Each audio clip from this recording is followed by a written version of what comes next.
കേരള കോൺഗ്രസിനെ സംബന്ധിച്ചിടത്തോളം പാലാ നിയമസഭാ മണ്ഡലം വളരെ നിർണായകമാണ്.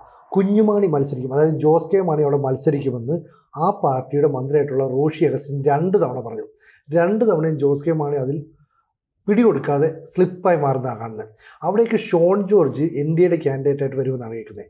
ഇന്ന് വരെ പാലായിൽ ഒരു ക്രൈസ്തവ സമുദായത്തിൽ നിന്നൊരാൾ BJP സ്ഥാനാർത്ഥിയായിട്ട് മത്സരിച്ചിട്ടില്ല. നിലവിൽ മാണി സി കാപ്പൻ അവിടെ വിജയിച്ച് കയറിയതാണ്. മാണി സി കാപ്പൻ വിജയിച്ചത് ജോസ് കെ മാണിയോടുള്ള എതിർപ്പ് കൊണ്ടാണെന്നും പറയപ്പെടുന്നു. മാത്രമല്ല, ഈ പാലായിൽ ഇസ്ലാം മതത്തിൽപ്പെട്ട ആളുകളുടെ ഒരു വ്യാപനം കൂടുതലായിട്ട് വരുന്നത്. അവിടുത്തെ പാലാ ബിഷപ്പിനെ തടയുന്ന സംഭവം ഉണ്ടായിട്ടുണ്ട്. ഈരാറ്റുപേട്ടയിലെ തെരഞ്ഞെടുപ്പിൽ മുസ്ലിം സമുദായമാണ് എല്ലാ കാര്യങ്ങളും നിർണ്ണയിക്കുന്നതെന്ന് പറയുന്നുണ്ട്. പാലാ ടൗണിൽ പോലും വ്യാപാര സ്ഥാപനങ്ങളിലേക്ക് ഇസ്ലാം മതത്തിൽപ്പെട്ടവരുടെ കടന്നുകയറ്റമുണ്ട്. ഇതെല്ലാം കൂടെ കൂട്ടി വായിച്ചാൽ 50% ക്രൈസ്തവരും 50% ഹിന്ദു മതത്തിൽപ്പെട്ടവരും ഉണ്ട് എന്ന് കരുതപ്പെടുന്ന പാലാ നിയമസഭാ മണ്ഡലം ഒരു നിർണായകമായ ചർച്ചാ വിഷയമാകുമോ? അതൊരു ചർച്ചാ വിഷയം തന്നെയാണ്. ഷോൺ ജോർജിന് അനുകൂലമായൊരു ഘടകം എന്താണെന്ന് വെച്ചാൽ, ഇത്തവണ ചർച്ച് സഭ ആരുടെ കൂടെ നിൽക്കും, അതൊരു പ്രശ്നമാണ്. സഭയെ വെല്ലുവിളിച്ച് ഒരാൾക്ക് മത്സരിക്കരുതോ എന്ന് ചോദിച്ച് മത്സരിക്കുകയൊക്കെ ചെയ്യാം. KM മാണി മത്സരിച്ചിട്ടുമുണ്ട്. 1977 കത്തോലിക്ക സഭയെ വെല്ലുവിളിച്ചാണ് KM മാണി പാലയിൽ മത്സരിക്കുന്നത്.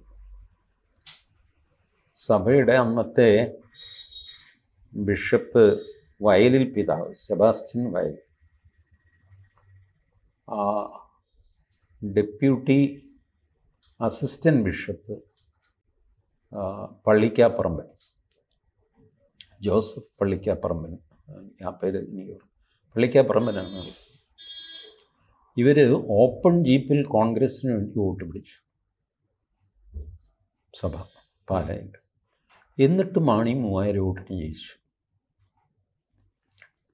അപ്പോൾ മാണി മാത്രമാണ് സക്സസ്ഫുള്ളി സഭയെ ചലഞ്ച് ചെയ്ത ഒരു മനുഷ്യൻ. അതേസമയം സഭയുമായിട്ട് വളരെ അടുപ്പം പാലിച്ച ആളും മാണി തന്നെയാണ്. മാണിക്ക് രണ്ടും അറിയാമായിരുന്നു. ആ സാമർഥ്യമൊന്നും, അതിൻ്റെ നാലയൽവക്കത്തുള്ള സാമർഥ്യമൊന്നും ജോസ് കെ മാണിക്ക് ഇല്ല. പാവം.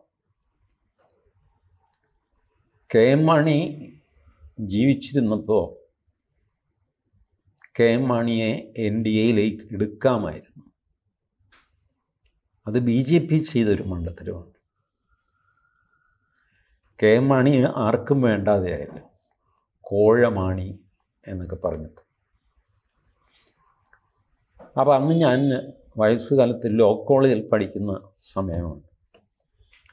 ഞാൻ ചെറിയൊരു നോട്ട് എഴുതി എൻ്റെ അധ്യാപകന് കൊടുത്തു.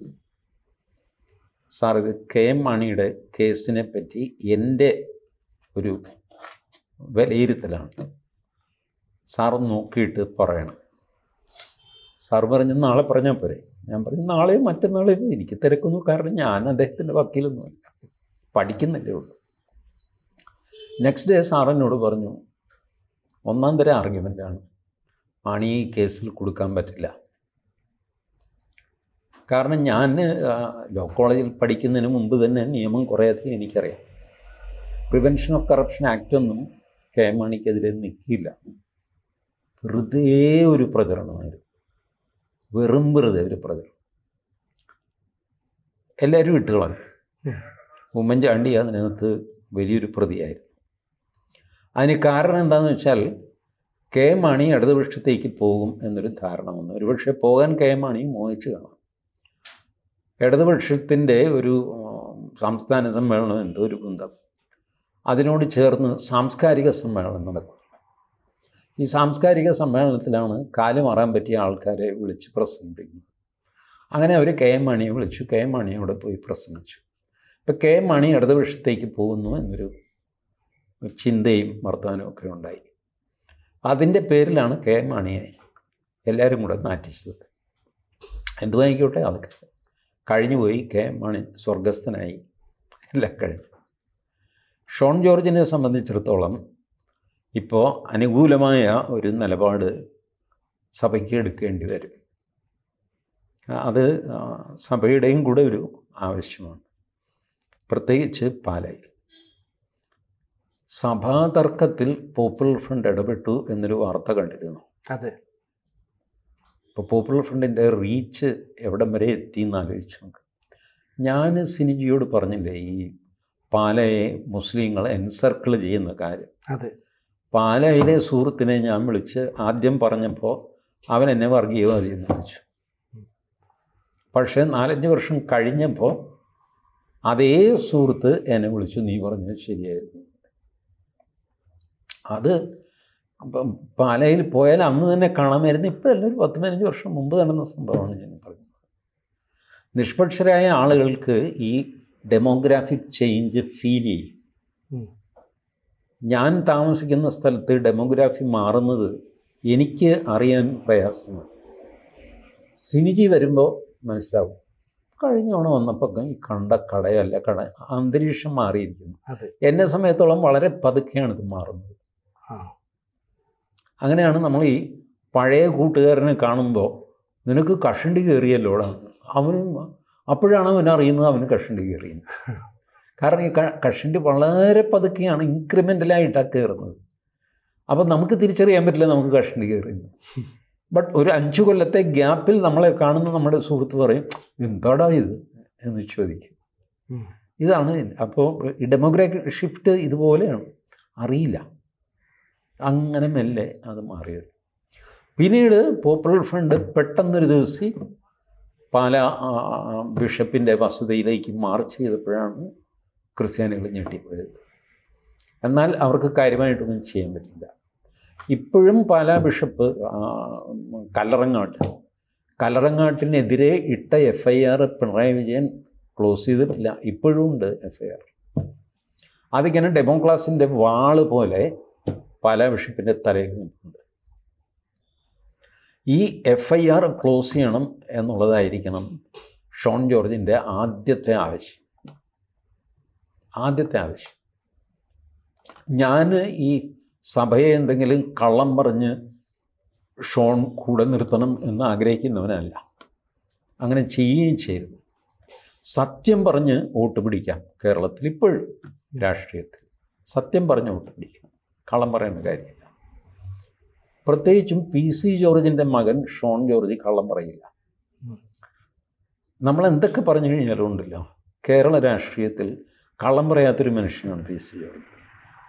സത്യം മുഴുവൻ പറഞ്ഞില്ല എന്ന് വരും. കാരണം അത് ആർക്കെങ്കിലുമൊക്കെ അസൗകര്യമാകുമോ, മാനനഷ്ടം ഉണ്ടാകുമോ, പ്രയാസമാകുമോ എന്ന് വിചാരിച്ചിട്ട് ചില സത്യങ്ങൾ പറയാതെ വയ്ക്കും. പക്ഷെ പറഞ്ഞത് സത്യമായിരിക്കും. അത് ജോർജിൻ്റെ ഒരു പ്രത്യേകതയാണ്. ആ ഗുണം ഷോൺ ജോർജിനുണ്ട്. ഷോൺ ജോർജ് അനാവശ്യമായിട്ട് വീമ്പടിക്കാറില്ല.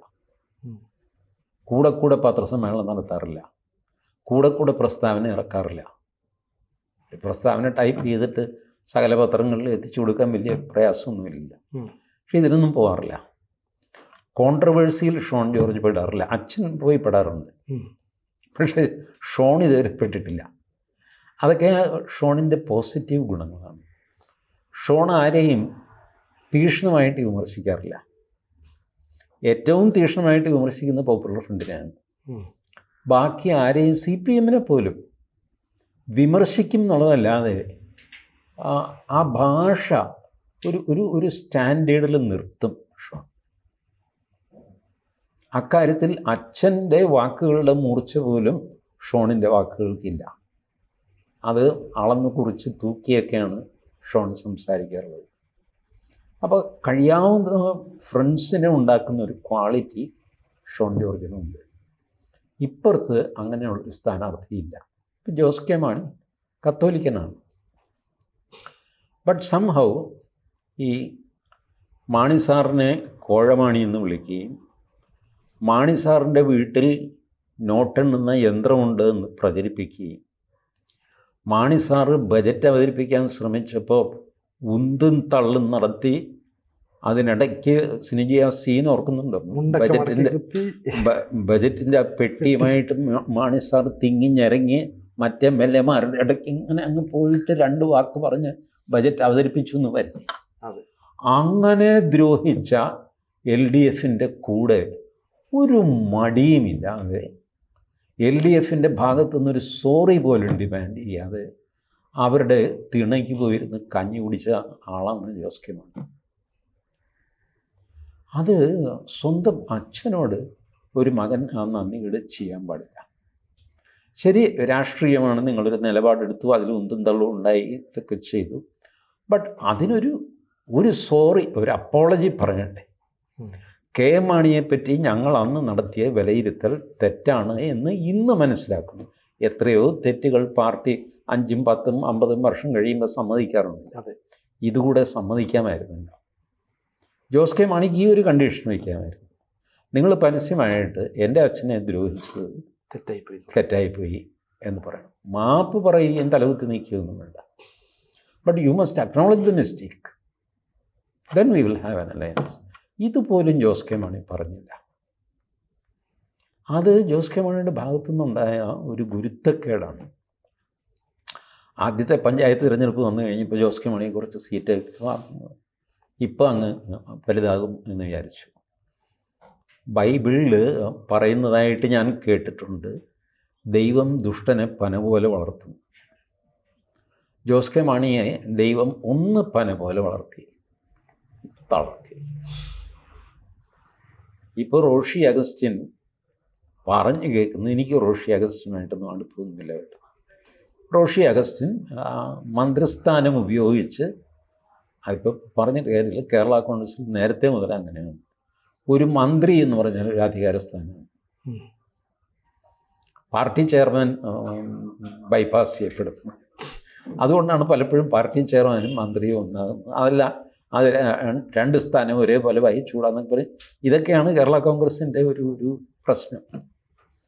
കേരള കോൺഗ്രസിൽ ജോസ് കെ മാണി ചെയർമാനാണ്, റോഷി അഗസ്റ്റിൻ മന്ത്രിയാണ്. മന്ത്രിയുടെ ഒരു ഗ്രൂപ്പ്, ചെയർമാൻ്റെ ഒരു ഗ്രൂപ്പ് ഉണ്ടാകും. ഇൻവേരിയബിളി ഈ ഗ്രൂപ്പുകൾ തമ്മിൽ തല്ലി ഇത് രണ്ടാകും. ഇപ്പോൾ മിക്കവാറും ഈ തെരഞ്ഞെടുപ്പിന് മുമ്പ് തന്നെ ജോസ് കെ മാണി റോഷി അഗസ്റ്റിനെ പുറത്താക്കുകയോ, അല്ലെങ്കിൽ റോഷി അഗസ്റ്റിൻ ഞാനാണ് യഥാർത്ഥ കേരള കോൺഗ്രസ് എന്ന് അവകാശപ്പെടുകയോ, 2 ചിഹ്നം ഞങ്ങൾക്ക് വേണമെന്ന് പറഞ്ഞിട്ട് 2 പേരും കൂടെ ഹൈക്കോടതിയിലേക്ക് ഓടുകയോ ഒക്കെ ചെയ്യുന്ന സീൻ നമുക്ക് കാണാൻ പറ്റും. ഈ LDFിൻ്റെ റാലിക്ക് തൊട്ട് മുമ്പ് ഈ ജോസ് കെ മാണിയുടെ ഒരു മീറ്റിംഗ്, അതായത് കേരള കോൺഗ്രസ് മാണിയുടെ ഒരു മീറ്റിംഗ് നടന്നു. ആ മീറ്റിങ്ങിൽ വെച്ച് ഒരു പക്ഷേ UDFിലേക്ക് കേരള കോൺഗ്രസ് എം തിരിച്ചു പോകുന്ന ഒരു പ്രതീതി ഉണ്ടായി. ആ സമയത്താണ് റോഷി അഗസ്റ്റിനും റാന്നി MLA ആയിട്ടുള്ള പ്രമോദ് നാരായണനും പറയുന്നത് ഞങ്ങൾ LDFിനൊപ്പം ഉറച്ചു നിൽക്കുമെന്ന്. അത് ഈ ജോസ് കെ മാണിയെ വല്ലാതെ അലോസപ്പെടുത്തി. മാത്രമല്ല, ഇവിടെ മത്സരിച്ചാൽ തോറ്റു പോകുന്ന ഒരു ആശങ്ക ജോസ് കെ മാണിക്കുണ്ടെങ്കിൽ ഇവിടെ തന്നെ മത്സരിക്കും. ഒരു ചെയർമാൻ, പാർട്ടി ചെയർമാൻ ധൈര്യപൂർവ്വം അവിടെ മത്സരിക്കണമെന്ന് റോഷി അഗസ്റ്റിൻ ആഗ്രഹിച്ചാൽ ഒരുപക്ഷെ ജോസ് കെ മാണി പരാജയപ്പെടുകയും വീണ്ടും റോഷി അഗസ്റ്റിൻ വിജയിച്ചു വരികയും ചെയ്താൽ പാർട്ടിയുടെ പിടി തൻ്റെ കയ്യിൽ ഒതുങ്ങുമെന്നുള്ള ചിന്തയുണ്ടാവില്ലേ? ഉണ്ടാവാം. ഇതൊക്കെ രാഷ്ട്രീയത്തിൽ ഇതെല്ലാം ഉള്ളതാണ്, പ്രത്യേകിച്ച് കേരള കോൺഗ്രസിൻ്റെ രാഷ്ട്രീയത്തിൽ. കേരള കോൺഗ്രസ്സുകൾക്ക് പിളരാൻ വലിയ കാരണമൊന്നും വേണമെന്നില്ല. വെറും പേഴ്സണൽ റിഫ്റ്റ് മതി, അത് വെച്ചിട്ട് പാർട്ടി പിളർത്തിക്കളയും. അതല്ലെങ്കിൽ ഇപ്പം ഈ അനൂപ് ജേക്കബ് ഒറ്റയ്ക്ക് നിൽക്കുന്നത് എന്തിനാണ്? ഏത് മോക്ഷത്തിനാണ്? കേരള കോൺഗ്രസ് അനൂപ് വിഭാഗം, ജേക്കബൊക്കെ മരിച്ചിട്ട് കാലത്ത് കേരള കോൺഗ്രസ് അനൂപ് ഒരു സീറ്റും ഉണ്ട്. ഇങ്ങനെയാണ് കേരള കോൺഗ്രസിൻ്റെ ഡൈനമിക്സ്. അപ്പോൾ ഈ വീക്കായ കേരള കോൺഗ്രസ് LDFന് മാണി സി കാപ്പൻ കഴിഞ്ഞ തവണ ജയിച്ചു, ഇത്തവണ ജയിക്കുന്ന ലക്ഷണമില്ല. ആ ഒരു ഊർജവും മാണി സി കാപ്പനില്ല. ഒരു തിരഞ്ഞെടുപ്പ് ഫൈറ്റ് ചെയ്യണമെന്ന് പറഞ്ഞാൽ ആരോഗ്യം വേണം. ഫസ്റ്റ് ഓഫ് ഓൾ വേണ്ടത് ആരോഗ്യം. അതല്ലെങ്കിൽ നിങ്ങൾ അത്ര പോപ്പുലറായിരിക്കണം. ഇപ്പോൾ VS അച്യുതാനന്ദൻ, പിണറായി വിജയൻ തന്നെ is not that healthy. Nayanar, Gouriamma ഇവരൊക്കെ വളരെ വയസ്സായി, ആരോഗ്യം കുറവാണെങ്കിലും അവർ നേരത്തെ നിക്ഷേപിച്ച ജനപിന്തുണയുണ്ടല്ലോ, അവരുടെ ഫിക്സഡ് ഡെപ്പോസിറ്റ് അവരുടെ കയ്യിലുണ്ട്. അതിൻ്റെ പുറത്ത് കിട്ടാനായിട്ട് 2-3 പ്രസംഗങ്ങളൊക്കെ മതി. ആ അവസ്ഥയല്ല മാണി സി കാപ്പൻ്റെ, ആ അവസ്ഥ ഒട്ടുമല്ല ജോസ് കെ മാണിയുടെ. ഷോൺ ജോർജിന് ഒരു ഫ്രഷ് ഫേസാണ്. സഭയുമായിട്ട് വളരെ പെട്ടെന്ന് ഗുഡ് ടേംസിലെത്താൻ പറ്റും. കാരണം ഈ പോപ്പുലർ ഫ്രണ്ട് ഫാക്ടർ ഉള്ളതുകൊണ്ട്. പോപ്പുലർ ഫ്രണ്ടാണ് ഇവരെ കൊണ്ട് വഴക്കിടിച്ചത് എന്നുള്ളത് വലിയൊരു പ്രശ്നമല്ലേ വാസ്തവത്തിൽ? അതെ. അത് സഭയിലെ തന്നെ കുറേ അച്ഛന്മാരൊക്കെ കൂടെ അത് ഡൗൺ പ്ലേ ചെയ്യുകയാണ്. വാസ്തവത്തിൽ it's A very serious issue, very serious issue. കാരണം പോപ്പുലർ ഫണ്ട് മറ്റ് സമുദായങ്ങളിലേക്കൊന്നും കയറിയിട്ടില്ല. ഈഴവരുടെ ഇടയ്ക്ക് കയറിയിട്ടില്ല, കയറാൻ പറ്റില്ല. NSSൽ കയറിയിട്ടില്ല, കയറാൻ പറ്റില്ല. പിന്നെ ജാതി ഇല്ലാത്ത ഹിന്ദു കൂട്ടായ്മയായ RSSൽ കയറാൻ പറ്റില്ല. പക്ഷെ കയറാൻ പറ്റിയത് അവർക്ക് ക്രൈസ്തവ സമുദായത്തിലാണ്. ബട്ട് ക്രിസ്ത്യാനിയല്ല അവർ മതം മാറിയിട്ടൊന്നുമില്ല. ബട്ട് ഓപ്പറേറ്റ് ചെയ്യാൻ പറ്റിയ ഫോഴ്സസ് സഭയുടെ നേതൃത്വത്തിലുണ്ട്. ഈ ജോസഫ് മാഷിൻ്റെ കൈവെട്ടിയപ്പോൾ കൈവെട്ടപ്പെട്ട ജോസഫ് മാഷിനെ പിരിച്ചുവിട്ട യോഗ്യന്മാരാണ് സഭയിലുള്ളത്. അത് ഇസ്ലാമുമായിട്ടുള്ള ഒരു കൂട്ടുകെട്ടിൻ്റെ ഭാഗമാണ്. അപ്പം ഇതിലെ സഭയിലെ ഒരു സെക്ഷൻ എപ്പോഴും പ്രോ ഇസ്ലാമാണ്. അതുകൊണ്ടാണ് ലവ് ജിഹാദ് ഉണ്ട് എന്ന് അവരുടെ സിനഡ് കൂടി പ്രമേയം പാസ്സാക്കിയാൽ അടുത്ത മണിക്കൂറിൽ പോൾ തേലക്കാട്ട് ഇറങ്ങിയിട്ട് അത് ശരിയല്ല എന്നിട്ട് സഭാ സിനഡ് കൂടിയിട്ട് പാസ്സാക്കിയ പ്രമേയമാണ്. പോൾ തേലക്കാട്ടിന് സിനഡിലും ഇല്ല, ഒന്നുമില്ല, ഒരു സ്ഥാനവുമില്ല. കത്തോലിക്ക സഭയുടെ മുൻ വക്താവാണ് പോൾ തേലക്കാട്ട്. പക്ഷേ ലവ് ജിഹാദ് ഉണ്ട് എന്ന് പറയുന്ന നിമിഷം ചാനലുകൾ ക്യാമറയുമായിട്ട് ഓടി തേലക്കാട്ട് അച്ഛൻ്റെ അടുത്ത് പോകും. അച്ഛോ ലവ് ജിഹാദ് ഇല്ല എന്ന് പറയുമ്പോൾ ഇതാണ് മുസ്ലിം വിധേയത്വം. അങ്ങനെ വിധേയത്വമുള്ള കുറേ അധികം പേര് സഭയിലുണ്ട്. ഞാൻ മറ്റുള്ളവരുടെ പേര് പറയാത്തത് അവരൊന്നും എൻ്റെ സുഹൃത്തുക്കളല്ല. തേലക്കാട്ടച്ഛൻ എൻ്റെ സുഹൃത്താണ്, അതുകൊണ്ട് ധൈര്യമായിട്ട് പേര് പറഞ്ഞു. കാരണം ഞാനിത് പേര് പറയുമെന്ന് അങ്ങർക്കറിയാം, അതുകൊണ്ട് ഞങ്ങളത് പ്രശ്നമൊന്നുമില്ല. അപ്പോൾ ഈ ഒരു ഫാക്ടർ ഷോണിന് അനുകൂലമായ ഫാക്ടറാണ്. പിന്നെ BJPക്ക് തരക്കേടില്ല, അവർക്ക് വോട്ട് കുറവാണെങ്കിലും പാലായിൽ അവർക്ക് തരക്കേടില്ലാത്ത സംഘടനാ സംവിധാനമുണ്ട്. ഇതിനൊക്കെ ആവശ്യം ഒന്നാണില്ല, സംഘടനാ സംവിധാനം വേണമല്ലോ താഴെ വർക്ക് ചെയ്യാനായിട്ട്. അപ്പോൾ അതും BJPക്ക് താരതമ്യേന സ്ട്രോങ് ആയിട്ടുള്ള ഒരു സംഘടനാ സംവിധാനമുണ്ട്. ഇനി അടിക്കുറിപ്പായിട്ട് പറയാം, പാലയിൽ ഷോൺ ജോർജ് ആണോ മത്സരിക്കുന്നത് നമുക്ക് രണ്ടുപേർക്കും ഇപ്പോഴും തീർച്ചയില്ല. ഷോൺ ജോർജ് പാലയിൽ മത്സരിക്കും എന്നുള്ള പ്രാഥമികമായ ഒരു അസംഷനിലാണ് നമ്മൾ ഇതിങ്ങനെ കെട്ടിപ്പൊക്കി കൊണ്ടുവരുന്നത്. ഷോൺ ജോർജ് പാലയിൽ മത്സരിച്ചില്ലെങ്കിൽ നമ്മളുടെ ഈ വീഡിയോ വൃഥാവിലായിപ്പോകും. നമുക്ക് കാത്തിരുന്ന് കാണാം. കൂടുതൽ വാർത്തകളും വിശേഷങ്ങളും നിങ്ങളിലേക്ക് എത്താൻ ABC മലയാളം സബ്സ്ക്രൈബ് ചെയ്യുക, ബെൽബട്ടനും അമർത്തുക.